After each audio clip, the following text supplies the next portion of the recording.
dialog ke rakyat pada saat ini. Jadi kami mohon dengan hormat kepada Kang Anies Baswedan dan juga Kang AHY untuk bisa naik ke atas panggung, dan dialog ini akan langsung dipandu oleh moderator kita, yaitu Ketua DPD Partai Demokrat Provinsi Jawa Barat, Kang Anton Sukartono Surato.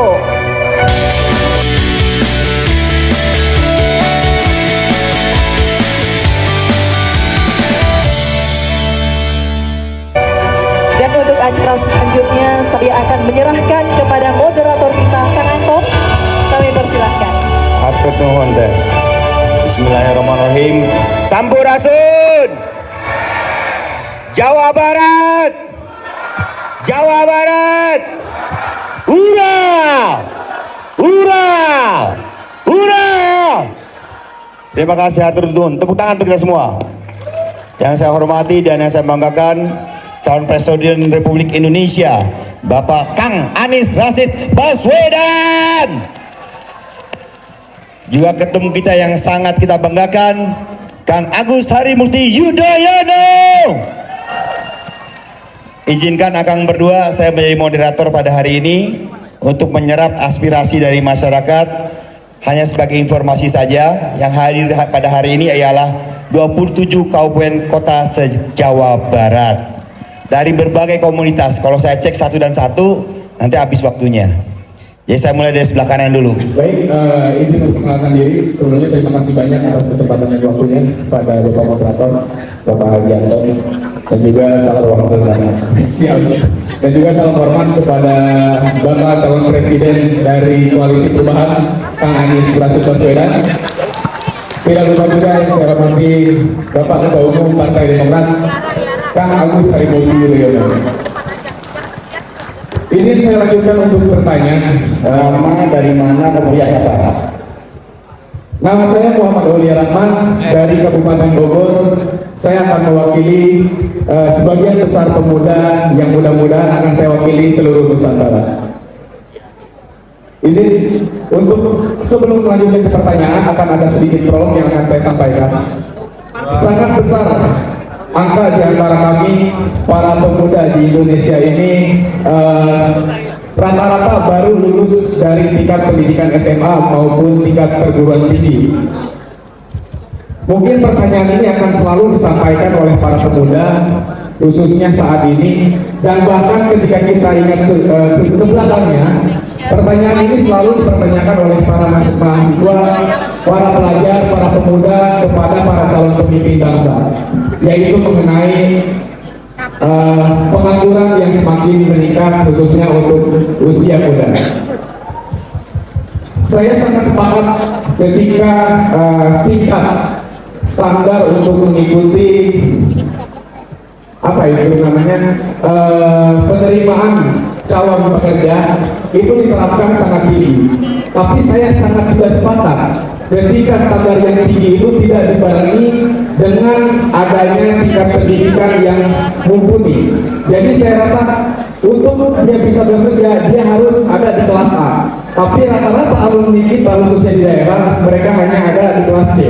Jadi ada ketimpangan pendidikan antara masyarakat atau misalkan pemuda di desa dan di daerah berbeda dengan pemuda yang ada di kota.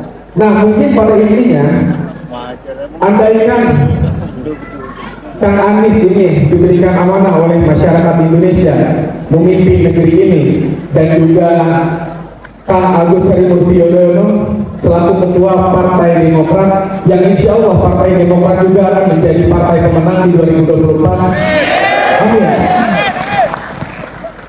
Apa langkah konkret yang akan diberikan untuk menjawab keresahan pemuda ini? Karena punten, ketika kita berbicara kita akan, itu terrealisasi di atas, katakanlah di tingkat kementerian sampai ke dinas. Akan tetapi tingkat masyarakat itu tidak tersentuh sama sekali. Baik itu program yang dikatakan prakerja dan lain sebagainya untuk para pemuda, pada akhirnya realisasinya itu jauh dari target pemerintah. Jadi mungkin itu pertanyaan dan sekaligus aspirasi yang saya harapkan jawaban yang konkret dari calon pemimpin kita yang luar biasa, dua orang di depan kita semua ini. Mungkin itu sebelum saya tutup, izin untuk menyapa pemuda yang Pak ya, boleh ya? Mangga 1 menit. Kumaha barudak? Kurang kompak. Kumaha barudak? Wah, bisa. Atur nuhun atas waktu dan kesempatannya. Saya mau datang mana. Assalamualaikum warahmatullahi wabarakatuh. Alhamdulillah. Oke, terima kasih Kang Rahman. Sekarang sebelah kiri kita cari petani. Mana petani? Assalamualaikum warahmatullahi wabarakatuh. Salam hormat saya kepada Bapak Anies Baswedan, kemudian Bapak Ketua Umum. Agak kencang suaranya Mas. Tes. Dan juga salam hormat. Dan juga salam hormat saya kepada Ketua Umum Partai Demokrat, Mas Agus Harimurti Yudhoyono. Perkenalkan, nama saya Setia Gusti dari Kabupaten Cianjur. Kebetulan saya sebagai petani jagung di Kabupaten Cianjur, Pak. Terima kasih atas kesempatan yang berbahagia ini. Saya diberikan kesempatan yang luar biasa dan satu kebanggaan bisa berdiri di tengah-tengah kader yang luar biasa, keluar dari Wongkar semuanya. Terima kasih juga. Ketika kita berbicara pertanian, ingin saya sampaikan kepada Pak Anies dan juga Pak AHY, dan juga tadi sempat disinggung banyak mengenai sektor pertanian. Banyak masalah klasik, Pak, yang sudah terjadi bertahun-tahun ke belakang, bahkan 10 tahun ke belakang mengenai kesejahteraan petani, Pak. Selama ini yang menjadi permasalahan pokok adalah kekurangan pupuk, kekurangan benih. Petani kita tidak pernah sejahtera dan sebagainya. Dan itu menjadi masalah yang tidak pernah selesai sampai detik ini, Pak. Makanya saya datang ke tempat ini untuk mengharapkan suatu perubahan yang luar biasa di sektor pertanian, Pak. Dan saya ingin menantang kepada Pak AHY dan juga Pak Anies Baswedan, yang menjadi permasalahan petani di Indonesia sampai saat ini ternyata berasal dari bawah, Pak. Berasal dari para kelompok petani, Pak, yang patut diduga di setiap kabupaten kota bahkan provinsi banyak kelompok tani bodong atau ilegal, Pak. Sehingga apa? Yang menjadi dasar bantuan untuk subsidi pupuk, subsidi benih, dan subsidi yang lainnya, bahkan bantuan alat-alat daripada pemerintah, itu berdasarkan CPCA daripada petani, Pak, yang ada di kabupaten kota. Yang sampai saat ini pun ketika kita berbicara masalah kesejahteraan dan sebagainya, saya berharap dan memohon untuk revitalisasi kelompok tani, Pak. Karena hanya kelompok tani yang tidak pernah tersentuh KPK, Pak. Hanya kelompok tani yang tidak pernah tersentuh korupsi dan sebagainya, Pak. Itu mungkin saran, pendapat, dan juga pertanyaan saya, bagaimana langkah konkret Bapak untuk mengantisipasi daripada kejadian tersebut kalau kita bandingkan pada zaman Pak SBY dulu dengan anggaran 1-20 triliun, Pak, per tahun untuk subsidi pupuk, benih, dan sebagainya, itu bisa menghasilkan 611% pertanian di Indonesia semakin maju, Pak. Tapi sampai saat ini 10 tahun ke belakang dengan anggaran 30-40 triliun untuk subsidi pupuk, subsidi benih, dan sebagainya, tapi tidak meningkatkan kesejahteraan rakyat, bahkan semakin menurun. Memang data dimanipulasi kita bisa, Pak, surplus, kemudian swasembada dan sebagainya. Tapi dengan kondisi saat ini sebagai petani kita menjadi susah, Pak. Pupuk murah dan sebagainya, padahal secara logika dasarnya ketika data itu datang daripada kelompok tani, berarti tidak akan ada petani yang kekurangan pupuk, subsidi, dan sebagainya. Mohon langkah konkret. Dan satu lagi, Pak, bagaimana kehadiran pemerintah untuk menjadi off-taker secara resmi di negara Republik Indonesia ini, sehingga untuk harga pangan kita di nasional semakin stabil, Pak. Jadi tidak ada petani yang dirugikan. Terima kasih. Baik, namun Kang Setia, punten Kang, petani naon Kang? Tadi jagung, Pak. Jagung, keren bawang, mau pesen. Oke, hei siapa dia? Saya mau tanya mama sekarang, ibu-ibu, angkat tangan, sebelah kanan. Mana ibu-ibu? Ya, angkat ke sini. Terima kasih, Tidak Moderator. Assalamualaikum warahmatullahi wabarakatuh. Saya salam hormat saya dari ibu-ibu, dari mama untuk Pak Anies dan Mas Ahaye. Salam hangat dari mama semuanya.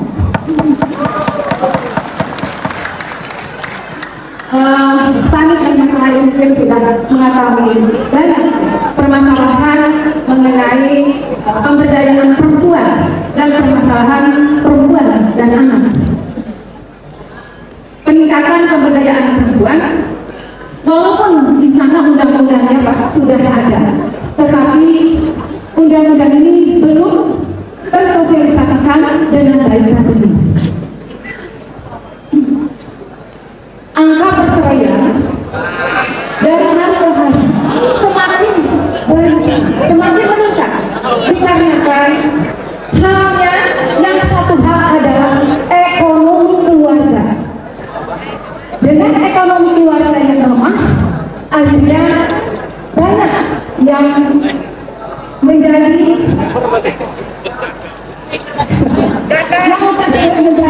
ibu-ibunya tidak mampu. Yang paling utama sekali adalah permasalahan pemberdayaan perempuan yang akan ditanyakan untuk pemberdayaan perempuan ini. Program apakah yang akan direncanakan dan untuk masalah perlindungan dan pemberdayaan perempuan? Itu saja. Baik, terima kasih. Perwakilan dari kaum perempuan siap untuk memenangkan Mas Anies dan Mas Ahaye? Siap. Terima kasih. Wassalamualaikum warahmatullahi Terima kasih, Bu Lilis.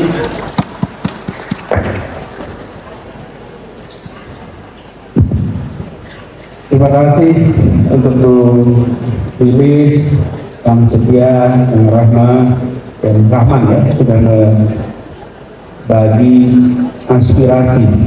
Dan yang terakhir tadi sangat penting sekali bicara soal perlindungan perempuan. Jadi kami melihat ada 4 kelompok yang harus jadi prioritas ke depan. Yang ini harus jadi prioritas kita.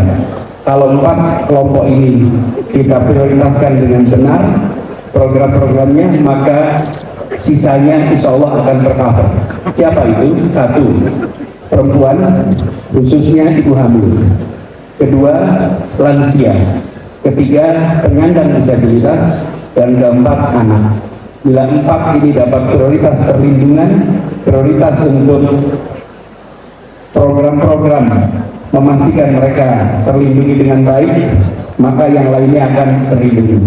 Nah, terkait dengan program perempuan sekalian, kami melihat ada problem semacam gunung es yang tidak nampak di permukaan, mulai dari kekerasan pada perempuan sampai dengan problem kekurangan gizi bagi perempuan yang konsekuensinya pada anak-anaknya. Karena itu kami melihat nomor 1 harus ada sikap tegas dari pemerintah, zero tolerance terhadap kekerasan dari perempuan, zero tolerance. Dan itu harus diturunkan dalam bentuk ukuran-ukuran yang setiap pemerintah daerah, karena eksekusinya di mana di pemerintah daerah dinilai oleh pemerintah pusat dalam penanganan perlindungan perempuan. Yang sering kita alami adalah kita menyatakan melindungi, tapi kita tidak menerjemahkan dalam bentuk program dan alat ukur yang bisa dikendalikan oleh pusat. Kenapa? Karena pelaksanaannya akan dilakukan oleh pemerintah daerah.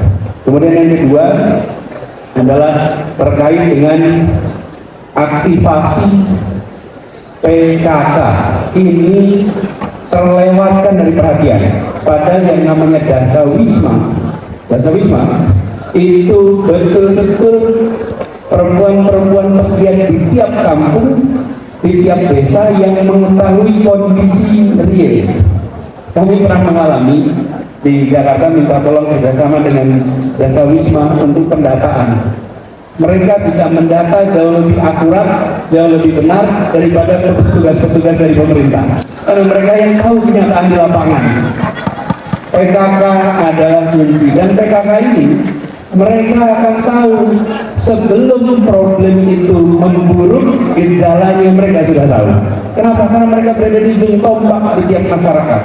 PKK adalah program penting yang akan kembali menjadi prioritas utama untuk kesejahteraan perempuan dan keluarga.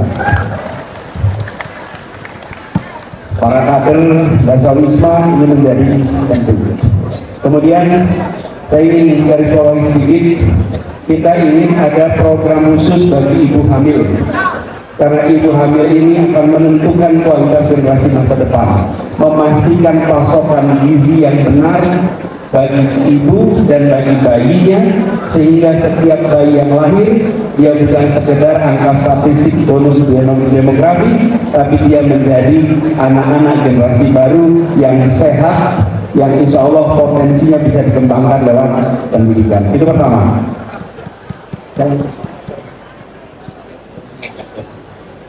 Kemudian yang kedua, Mas Rahman tadi dari Bogor soal sekolah standarnya tinggi kalau tidak salah tadi, sehingga susah masuk kerja. Kenapa? Karena ternyata lulusannya tidak memenuhi standar itu. Ini kenyataan di lapangan. Lulusan apa yang paling banyak menganggur hari ini? Apa? Sarjana. Bukan. Malah lulusan SMK. SMK kita itu adalah porsi terbesar pengangguran hari ini. Kenapa itu bisa terjadi? Karena banyak sekali SMK kita ini yang tidak membekali dengan keterampilan yang dibutuhkan untuk bekerja. Mereka masih mengajarkan seperti SMA, tapi namanya SMK. Orientasinya bukan vokasi, seakan orientasinya untuk menyiapkan pendidikan lebih tinggi. Kita harus mengubah agar SMK kita benar-benar menjadi persiapan untuk kerja. Dan itu artinya kerja bersama dengan dunia usaha, dengan industri. Bahkan kami melihat SMK itu tidak perlu menghabiskan investasi terlalu besar untuk alat-alat, bila mereka bisa kerja praktek di perusahaan-perusahaan, di pabrik-pabrik, di industri, sehingga mereka malah belajar menggunakan alat-alat terbaru. Seringkali kalau datang ke SMK, alatnya umurnya 20 tahun, 25 tahun, yang ketika di industri alat-alat itu sudah tidak dipakai lagi. Gap ini belum besar sekali. Karena itu perhatian pada menggeser orientasi SMK dari akademik menjadi praktis itu agenda utama, supaya para lulusannya tidak menjadi penganggur, justru belum lulus sudah bisa mendapatkan pekerjaan. Pak Sepian, petani jagung yang tadi menceritakan tentang kenyataan banyak kelompok tani palsu. Bahkan ada 30 ton benih jagung di Sukabumi, ya. Ini maaf, di Cianjur. Tapi pertanyaan, siapa yang nanam sebanyak itu? Karena nggak mungkin dibutuhkan sampai 30 ton benih jagung di sana. Setuju, ini perlu menjadi perhatian, dan memang harus ada panggilan moral loh sekalian, bahwa petani, sektor pertanian, pedesaan itu belum sejahtera. Ingatkan kepada semua, janganlah kalian menjadi pribadi-pribadi yang penggerogoti mereka yang masih miskin. Jahatnya 2 kali lipat kalian ini. Ingatkan itu. Dan ini semua sekalian panggilan moral. Langkah hukumnya ada, tapi panggilan moralnya harus ada. Rendahnya luar biasa, karena mengambil justru dari mereka yang sulit. Dan ini harus menjadi perhatian bagi para kepala daerah. Jadi saya melihat ada panggilan moral yang kedua adalah perintah untuk penegak hukum. Tidak boleh membiarkan praktek-praktek pemalsuan seperti ini, yang kemudian dampaknya kita rasakan petani yang sesungguhnya kelompok tani yang sesungguhnya, bahkan gapok tani yang sesungguhnya malah tidak mendapatkan subsidi. Jadi Pak, saya lihat ini perlu ada mekanisme pelaporan. Harus ada mekanisme pelaporan, harus ada sebuah tim khusus di tiap wilayah, sehingga bila ada praktek-praktek seperti ini, mereka tahu kemana harus melaporkan dan langkah apa yang harus dikerjakan. Kemudian soal off-taker, kami melihat perlu ada secara serius pengembangan KUD ataupun BUMDes agar mereka bisa menjadi off-taker yang ditopang oleh pemerintah. Pemerintah harus siap untuk mengambil produk-produk yang ditampung oleh BUMDes dan KUD masuk ke dalam pasar. Ini harus disiapkan, bisa pemerintah sendiri membentuk semacam badan usaha, bisa juga pemerintah memfasilitasi swasta. Caranya berikan tanahnya sehingga swasta tidak harus membeli tanah, pinjami tanahnya, mereka bangun gudang dan menjadi swasta yang siap menjadi off-taker atas produk-produk pertanian. Mungkin itu jawaban saya. Mas Teguh, silakan.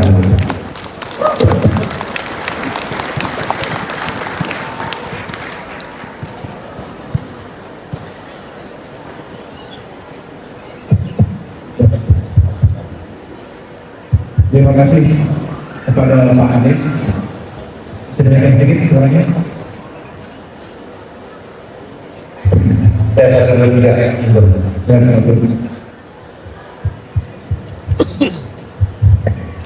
Terima kasih kepada Pak Anies, tadi sudah menjelaskan, merespons, menjawab 3 pertanyaan yang menurut saya mewakili dari sejumlah komunitas, profesi, dan juga daerah. Saya hanya ingin memperkuat apa yang telah beliau sampaikan karena menurut saya sudah sangat jelas. Tadi dari Kang Setia sebagai petani, ya. Mana dari Kang Setia?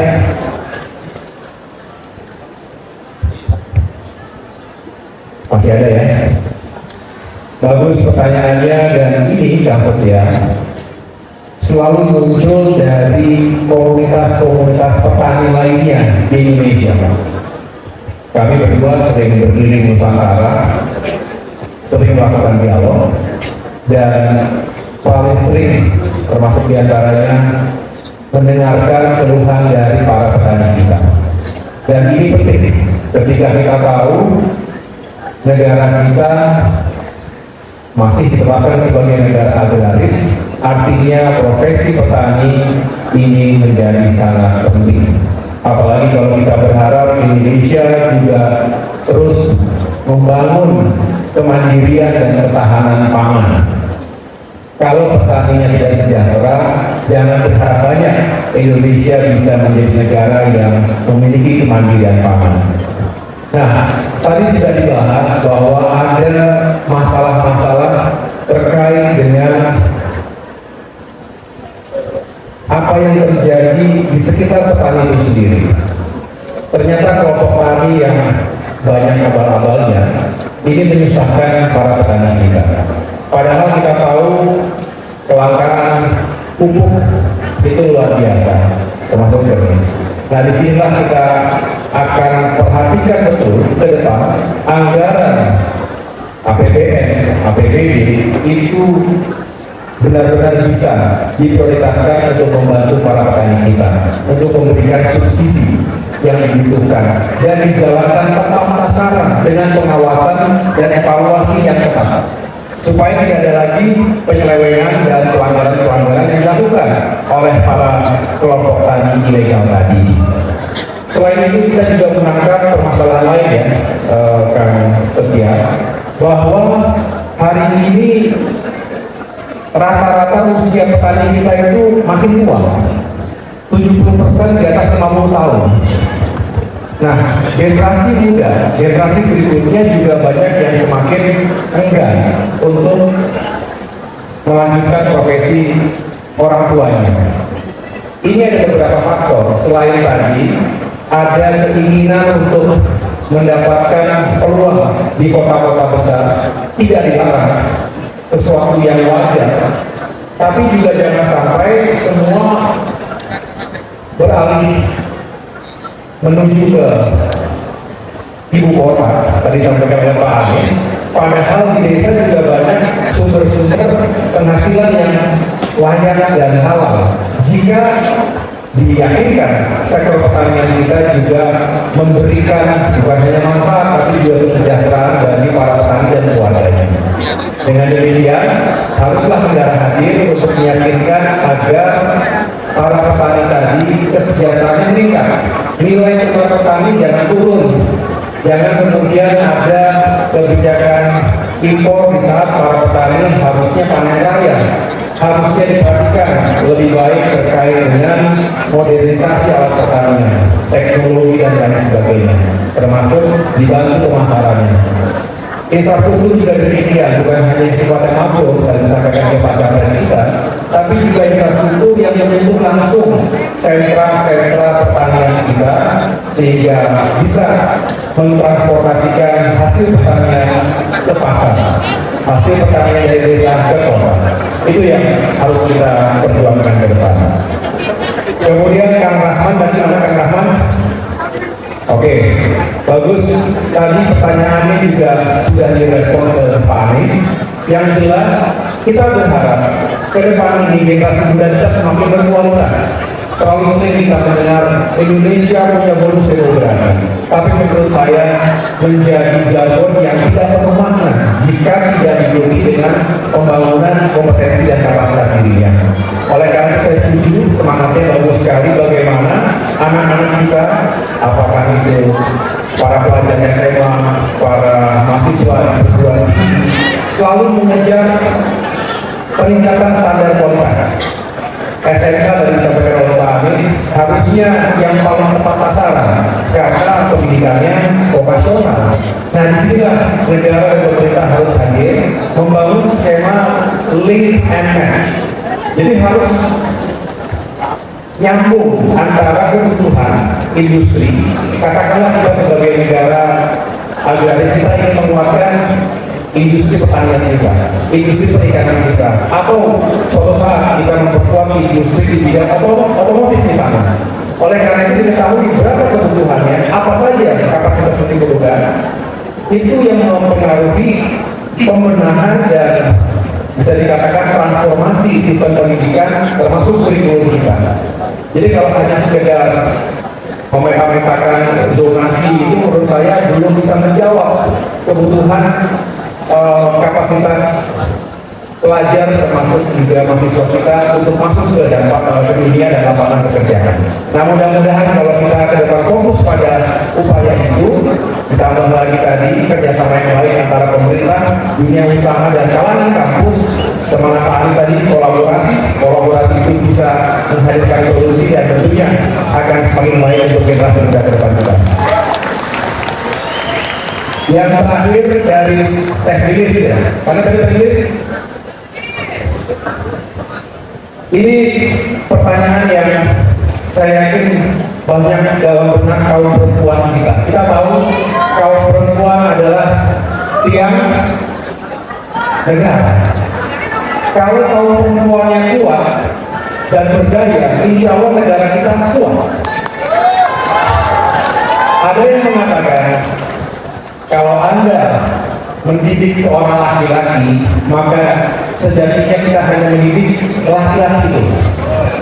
Tapi kalau kita mendidik seorang perempuan, sejatinya kita mendidik satu generasi. Karena kaum perempuan pada akhirnya menjadi seorang istri, menjadi ibu bagi anak-anaknya. Jadi kalau kaum perempuannya dilindungi, tingkatkan kapasitas dan diberdayakan, maka insya Allah bukan hanya semakin berdaya tapi menjamin fondasi negara kita. Nah, saya ingin langsung masuk pada isu utama. Tadi disampaikan banyak perceraian, mungkin juga banyak kasus pernikahan dini. Itu karena tekanan ekonomi, karena masalah ekonomi. Kalau ekonominya baik, seseorang termasuk seorang perempuan punya banyak opsi. Dia bisa sekolah, dia bisa kuliah, bisa mencari pekerjaan, ya bisa juga langsung berkeluarga, tapi opsinya banyak.